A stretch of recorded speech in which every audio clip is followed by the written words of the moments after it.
Good day to you. My name is Meghan Kuts. I'm from the United States, and I had the privilege to participate in 2 sessions of World Campus International's 2009 summer program.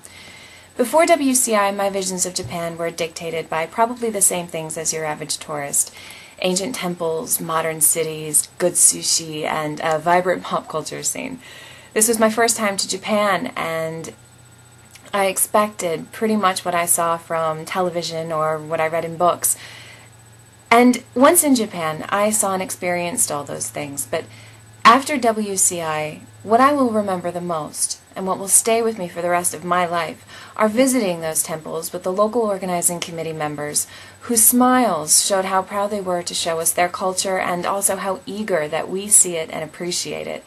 My first taste of sushi in Japan was with my homestay family making homemade rolls in the living room, while my homestay sister filled me in on everything about her favorite Japanese pop bands. I could have visited the Nagasaki Peace Museum as a tourist, and I probably would have been touched. But to hear a survivor's story firsthand, and then to talk about it with other World Campus members from all around the world, truly happens only once in a lifetime. I saw Tokyo with the help of college students from Cho University. We talked a little bit about city culture and society, but mostly we just talked about boys. I still talk to them today over Facebook and email. I learned about Japanese tea ceremony, not by going to a ryokan, but by my homestay mother and her daughter in their kitchen. Both of them had been trained, and I will never forget how excited they were to teach me, and the nostalgia on my okasan's face when she brought out all her old tea things. I could talk about, too, the other doors that WCI opened for us, into corporate offices and mayor's offices, an invaluable experience for a young professional like myself.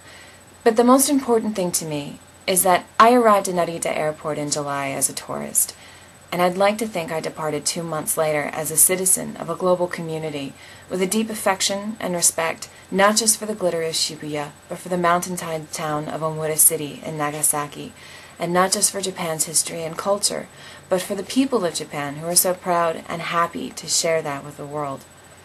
With that, I'd like to thank you and leave you with warm regards.